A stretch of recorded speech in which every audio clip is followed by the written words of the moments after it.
Agora é o Evangelho de Jesus. O Evangelho da mulher é o Evangelho de Maria, é o Evangelho para cada um de nós. Eu quero ler no texto que o Brolio vai colocar para você anotar e procurar, em Lucas, no capítulo 1, do verso 46 ao verso 56. E o meu tema rápido hoje é Maria, a mulher arquetípica.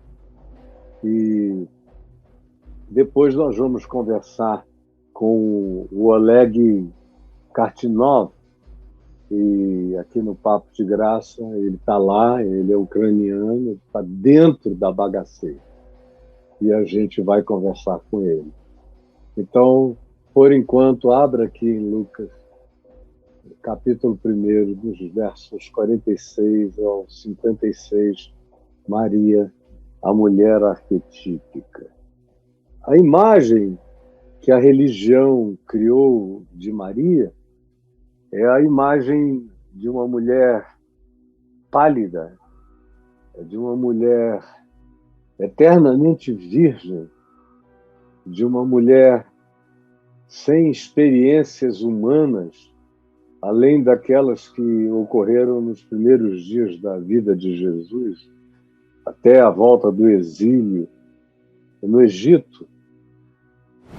Especialmente a religião prevalente no Ocidente, que é a Igreja Católica, tem essa necessidade de uma Maria sem sexo, sem gozo, sem prazer, sem suor, sem sangue, sem olhar analítico, crítico, político, como de fato os evangelhos mostram. Os evangelhos, ela deu à luz a outros filhos, mas seu marido José não transou com ela até que nascesse seu filho primogênito. A palavra é primogênito, Jesus. Depois eles tiveram muitos filhos, como a sequência do Novo Testamento nos mostra. Não eram primos, como João Batista era, eram irmãos e irmãs, filhos de José com Maria, muitos dos quais vieram a se tornar, depois da ressurreição, figuras importantes na comunidade de fé que nascia. Mas a Maria do Evangelho é tudo, menos uma figurinha parada. A gente lê no Evangelho de Marcos que ela reúne os filhos e, quando recebe a notícia de que Jesus não comia, não bebia, não dormia, não sossegava, curava pessoas todo dia e o dia todo, ela disse: vamos até onde ele está prendê-lo. Você veja a atitude dela, que a gente também identifica essa veemência pelo nome dos filhos dela. Jesus não conta, foi um nome dado pelo anjo. Ela recebeu e o nomeou. Ele salvará o povo dos seus pecados. Jesus é o significado, Yeshua. E então vieram os outros filhos. Ela botou o nome de Judas. Provavelmente comemora Judas Macabeus. Ou botou o nome de Simão, fazendo parte também da mesma história de tentativa de libertação antes dos romanos, enquanto os que tomavam e pisavam sobre Israel eram 2 generais de Alexandre que tinham morrido nas guerras entre Ptolomeus e Seleucos, e Israel no meio como um campo de batalha. E botou o nome dos filhos, sempre nomes de figuras históricas fortes, cada um deles, e que tinham e carregavam para dentro da família a memória importante de gente que resistia, que combatia, que não se entregava. E uma das expressões disso essa decisão dela de reunir os irmãos de Jesus e dizer, vamos lá prendê-lo. Está aí em Marcos 3. Quem lê vai ver em qualquer versão ou em qualquer língua, ela sai de Nazaré na direção de Jesus para prendê-lo. Porque disse, ele deve estar louco. Não come, não bebe, não dorme. Só atende multidões e filas de desesperados. Está louco. E é por isso que ela chega lá fora, à porta, manda dizer, ó, diz para ele lá dentro da casa, cheia de gente, que a mãe dele e os irmãos estão aqui fora. O tom foi esse. Por isso é que Jesus disse, o quê? Minha mãe? Meus irmãos? E olhando ao redor, a cada pessoinha dentro daquela sala, ele disse, eis aqui minha mãe, meus irmãos e minhas irmãs, porque esses são todos aqueles que fazem a vontade do meu Pai e a praticam. E essa foi a solução. Você vê que Jesus anda na direção da cruz, mas a mãe dele segue junto, irmãs também. Eram mulheres ao pé da cruz. Enquanto praticamente todos os discípulos e apóstolos tinham fugido de medo. Mas elas estavam ali. E Jesus entrega Maria a um dos seus discípulos, o mais jovem, chamado João, que daquele dia em diante a tomou para casa e a levou para casa, embora ela tivesse muitos filhos.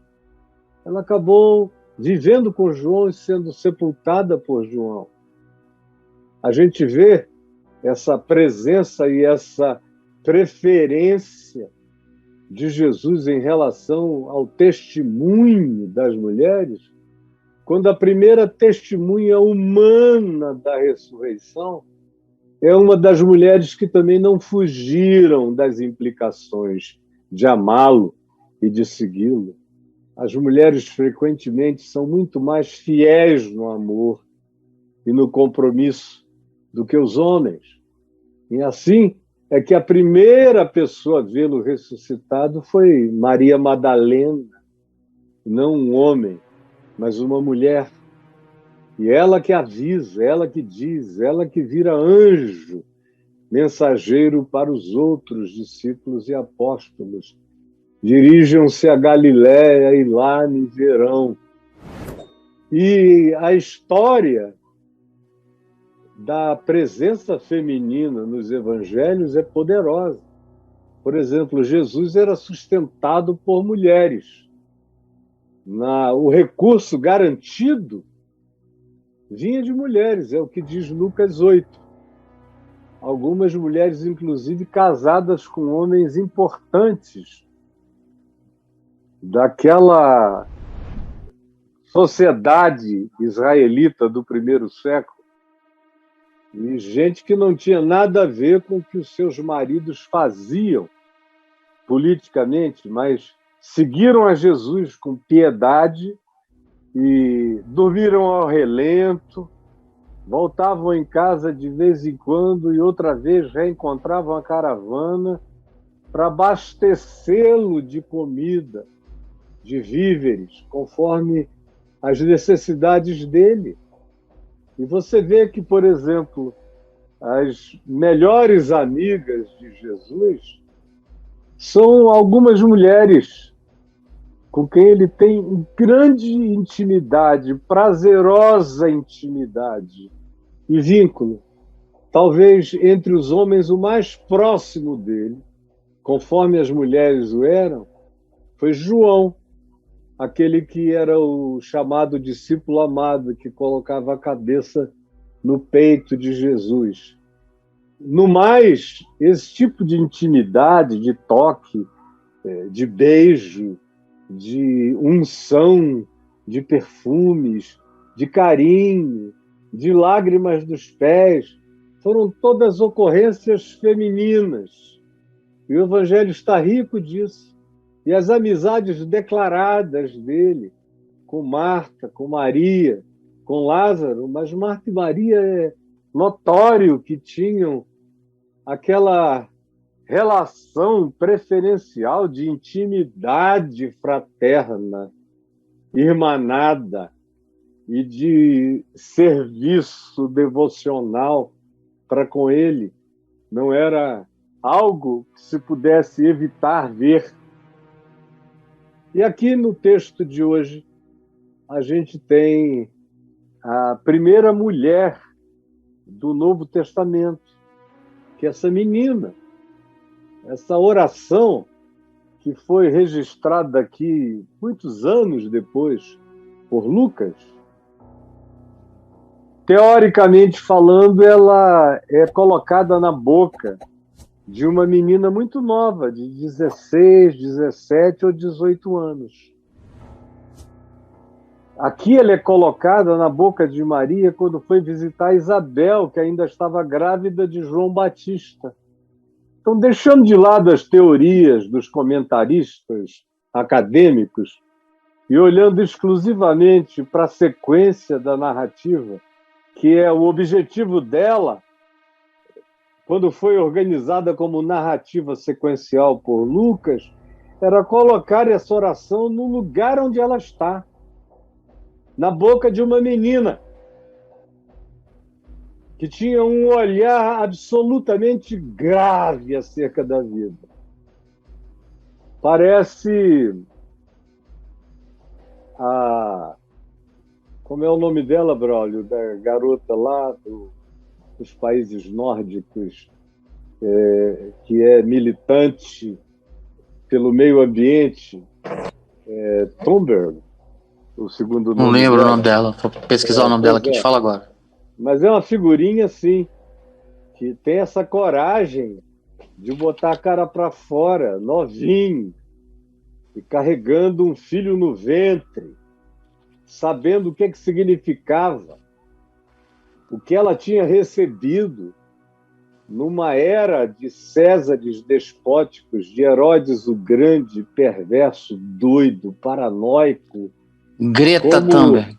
Greta Thunberg. Era uma espécie de oração de Greta Thunberg.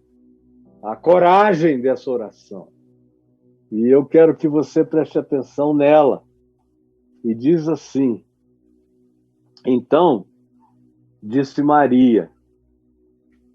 Então, em relação ao que diz o verso 45. O verso 45 diz: bem-aventurada que creu, porque serão cumpridas as palavras que lhe foram ditas da parte do Senhor. Então, diante dessa ação, e que vem de Isabel, a sua prima, se diz: então disse Maria, na sequência, a minha alma engrandece ao Senhor, e o meu espírito se alegrou em Deus, meu Salvador, porque contemplou na humildade da sua serva. Pois desde agora todas as gerações me considerarão bem-aventurada, porque o poderoso me fez grandes coisas. Santo é o seu nome. A sua misericórdia vai de geração em geração sobre os que o temem. Agiu com seu braço valorosamente, dispersou os que no coração alimentavam pensamentos soberbos, derrubou dos seus tronos, guarde essa força, agiu, dispersou os que no coração alimentavam pensamentos arrogantes. Derrubou dos seus tronos os poderosos e exaltou os humildes. Encheu de bens os famintos e despediu vazios os ricos. Amparou o seu servo Israel, seu servo arquetípico, expresso e encarnado no filho dela, no Israel eterno que é Cristo, o servo para todos os serviços, a fim de lembrar-se de sua misericórdia, conforme a sua promessa feita a Abraão e para sua descendência para sempre, como prometer aos nossos pais. Maria permaneceu cerca de 3 meses com Isabel e voltou para sua casa e esperou o tempo de dar à luz. Essa é a oração da garotinha. Hoje em dia, quando aparece uma pessoa assim, uma Greta Thunberg, tem gente que fica até com raiva. Eu vejo políticos com raiva, com ciúme da menina, pela ousadia dela. Está aqui, nesse Dia Internacional da Mulher, que supostamente é comemorado até na Rússia. E hoje, tudo que mulher não tem lugar, na Rússia é lugar de Greta Thunberg, de expressão. E todo esforço é no sentido de fazer as mulheres cada vez mais distantes desse processo. Aquilo tudo tem a ver com um regime de machos homofóbicos, como Putin é profundamente homofóbico. E a relação de Bolsonaro com ele tem a ver com a pauta de costumes. Ele se elegeu com a pauta de refazer o sentido de família, restaurar a família dos dias dos czares, antes da Revolução Bolchevique, que mudou o conceito de família. O comunismo alterou tudo. Aí ele quis mudar para o tempo antigo dos czaristas o conceito de família, que era horroroso, uma mulher totalmente submissa, escravizada ao homem, e estabeleceu uma constituição completamente homofóbica e heterofóbica, quando determinou, e está determinado, que na União Soviética qualquer casamento que não seja entre um macho e uma fêmea humanos não é aceito, é perseguido, não tem lugar, é transgressão para a igreja e para o Estado. E é um cara misógino, totalmente arrogante da sua postura de macho russo, poderoso. Esse é o exemplo que ele dá. E as suas tropas são todas assim. E os seus aliados íntimos são todos assim. Então, o Bolsonaro, tem gente que se pergunta, mas o que ele está fazendo lá? Se ele não é comunista? Nem o Putin. Há muito tempo. Ele odeia. Ele quer voltar aos czares. O que o Bolsonaro está fazendo lá? Ele encontrou um irmão de pauta religiosa. Porque lá isso foi feito não porque o Putin tenha esse prazer ou tenha pessoalmente essa angústia, mas é porque é conveniente e ele é religioso, não no sentido espiritual, mas no sentido de entender que a religião na Rússia, que foi banida pelo comunismo, é indestrutível, porque tem raízes de milhares de anos. Milhares. Por exemplo, tem cidades dentro da Ucrânia hoje que existem há 1.500 anos. E a igreja estava lá. A igreja ortodoxa russa, que foi crescendo, se tornando uma potência. Tanto é que nos dias do último czar, de Nicolau, a grande figura dominante na política do czarismo era Rasputin, Barba Vermelha. Era uma figura carismática da igreja, que não era gostado pela igreja, mas era impossível da igreja bani-lo, porque ele adquiriu grande poder político pelas balelas dele, de possuir uma paranormalidade e fazer daquilo algo que fez a família do czar escrava ele, porque eles tinham um filho hemofílico, que podia morrer a qualquer momento, e toda vez que o garoto estava morrendo, eles chamavam Rasputin, e a crise de hemofilia passava. E assim o governo da Rússia ficou dependendo dos humores do Rasputin, também conhecido como Barba Vermelha. Ele está ressuscitando isso tudo, já ressuscitou nos últimos 20 e tantos anos, foi isso que ele fez. E é isso que ele quer continuar fazendo nesse casamento entre o governo dele e a igreja. É outro ponto de identificação. A mesma pergunta poderia ser feita ao Trump. O que ele teve a ver com Rasputin? A mesma coisa que o Bolsonaro, eles eram iguais. As pautas eram as mesmas, eram de costumes. E era isso que os interessava no processo.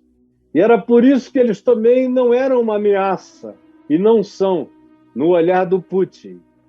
Para o Putin, a ameaça vem das mudanças de costume, das grandes transformações que a consciência europeia, extremamente progressista e liberal, poderia causar na mudança que ele deseja de impingimento desses significados na população russa, e, entre outras muitas coisas. Aí é que nós encontramos o ponto de convergência, o vértice de encontro entre essas diversas figuras que não falam a mesma língua, que não têm nada em comum, exceto um monte de coisas que a maioria das pessoas desconhecem. E eu teria muitas outras coisas para falar, mas meu tempo aqui não permite e não dá. Eu quero só, ao ler esse texto, dizer a vocês que nesse dia chamado Internacional da Mulher, o meu exemplo de mulher ou vai estar em Maria e viaja até a Sarah Thunberg, mas, sinceramente, eu não consigo ver esse grande exemplo de coragem, de enfrentamento, em muitas pessoas que têm só o discurso feminista. Só o discurso. Mas é um discurso produzido por ódio, por raiva, por complexo de inferioridade, por amargura, por trauma, por abusos sofridos, por uma série de coisas semelhantes a essas.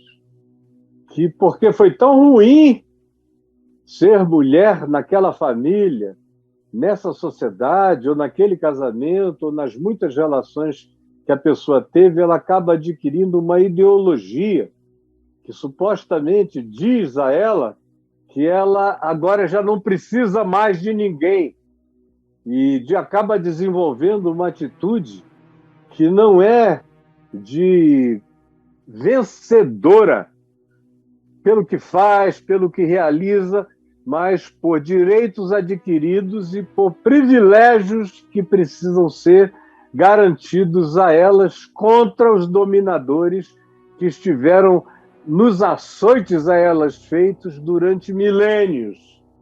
Então é um processo que eu acompanho pessoalmente desde os anos 60, mas que não mudou tanto, continua idêntico, só que nos nossos dias com alguns agravamentos de maior amargura, de maior superioridade, de maior atitude, de maior beligerância. E eu não estou censurando ninguém, eu só estou dizendo que o que os homens fizeram provocou isto. Agora, isto, do ponto de vista do Evangelho, não é o ideal de Deus para absorção de nenhum espírito, nem masculino, nem feminino. Só surgiu o feminismo por causa do machismo de milênios. Agora, não precisamos nem de uma coisa nem de outra. A gente pode entender a harmonia e a igualitariedade de cada um desses gêneros e também entender que relacionamento, vínculo e casamento não pode ser definido por genitais, tem que ser definido pela única coisa que une seres humanos, a saber, amor, respeito, vínculo, reverência mútua, admiração, carinho e desejo de viver em uma vida um para o bem do outro, sejam eles quem forem, machos, fêmeas ou nem tanto, tanto faz. O que não pode faltar é esse amor, que falta em quase todos os casamentos heterossexuais e que falta em todos os grandes modelos familiares que estão sendo repetidos e reinventados sem a sinceridade do amor como patrocinador de qualquer forma de vínculo humano. E aqui temos Maria, a mulher arquetípica, que não precisa ser uma menininha tola. É uma mulher que tem voz. Primeiro, uma atitude devocional.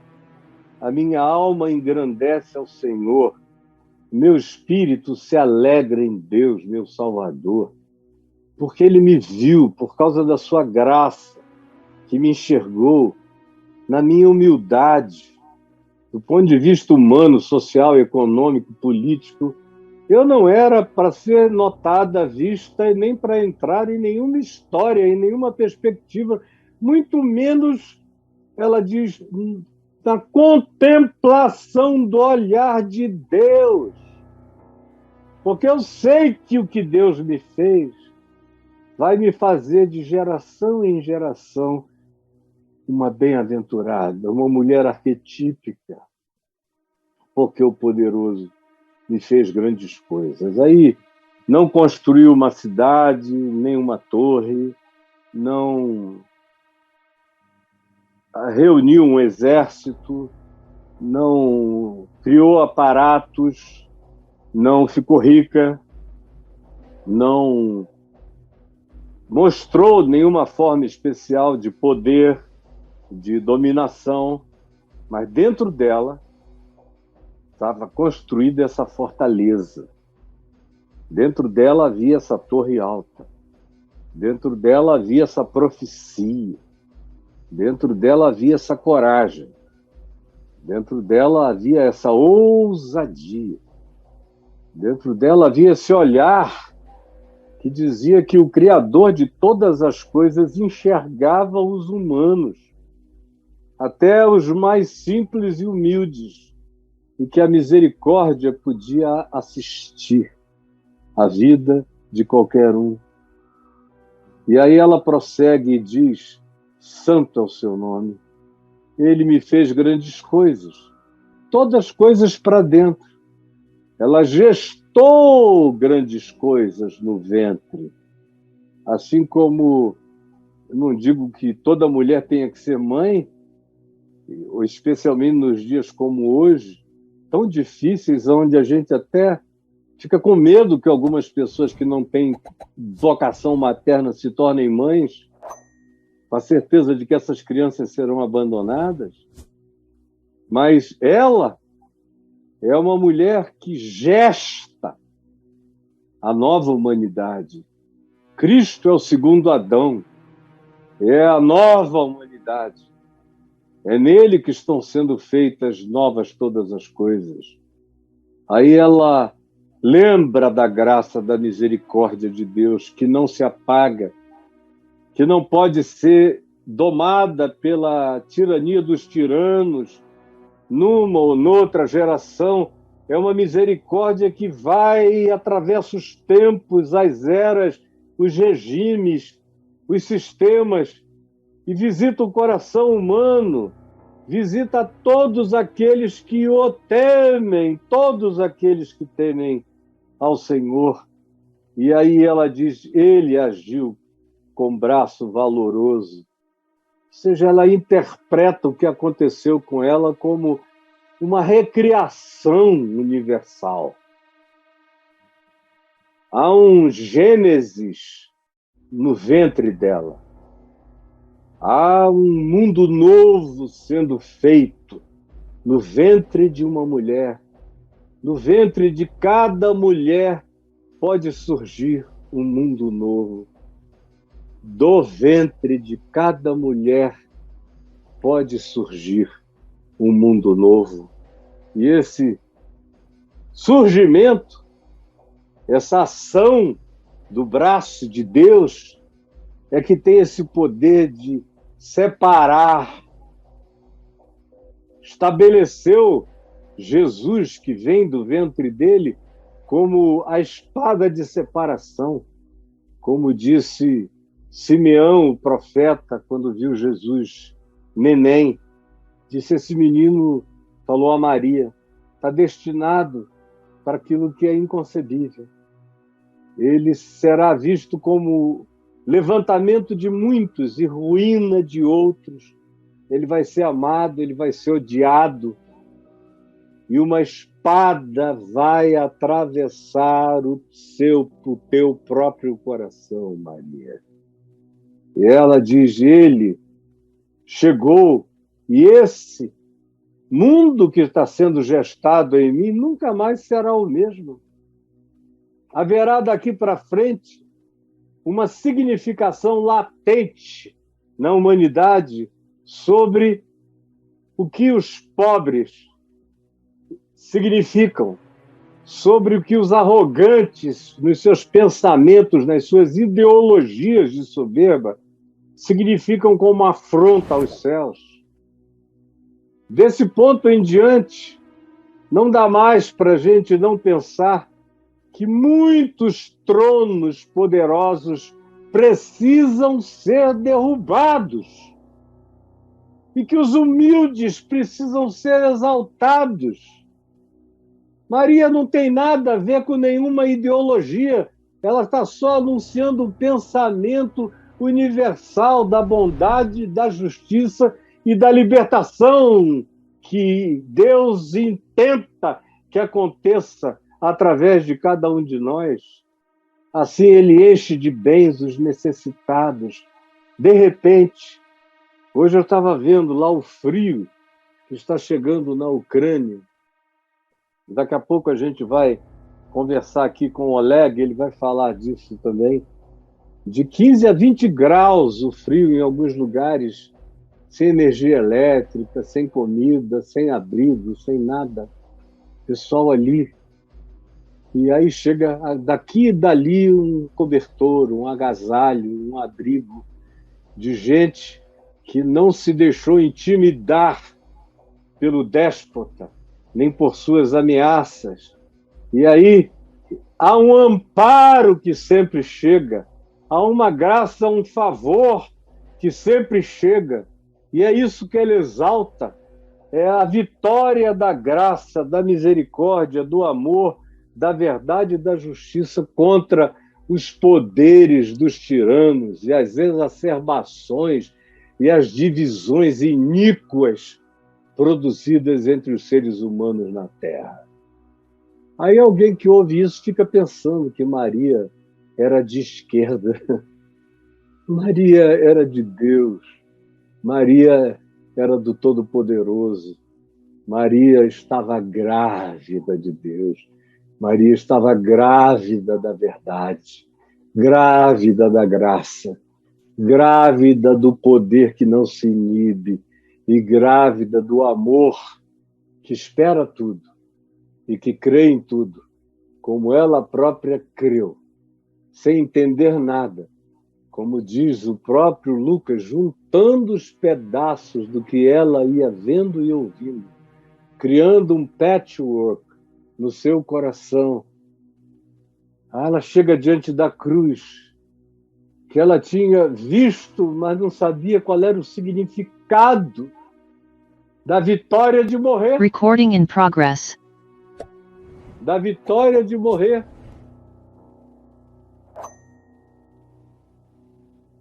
Da vitória de morrer. Ela só veio a compreender isso 3 dias depois. 3 dias depois, quando a ressurreição explodiu E aí ela viu como o que ela tinha parido era absolutamente mais revolucionário do que até os mitos dos povos que contavam histórias semelhantes, do Egito à Mesopotâmia, da Mesopotâmia aos povos ainda não descobertos das Américas. Todos tinham a mesma mitologia, o mesmo fator Melquisedeque, falando de alguém que seria o filho do Deus Supremo e que nasceria com papel libertador, que os povos não conseguiam explicar e se transformaram em culturas míticas, mas que em Jesus deixa de ser um mito e invade a história, rasga a história, que vinha grávida da esperança do Cristo, até que ele se manifestasse em Jesus. A minha oração hoje é no sentido de que você, minha amiga querida, minha irmã, você se entregue como uma Maria arquetípica a essa graça divina. Não tenha medo.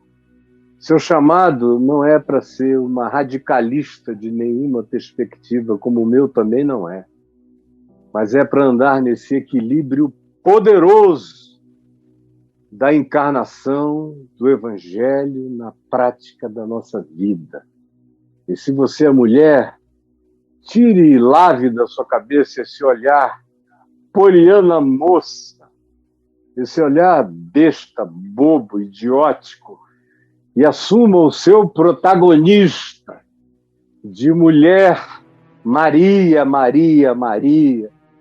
É mais do que a música do Milton Nascimento, Maria, Maria, Maria, e que é uma música linda, é raça, é suor, e você é isso e mais.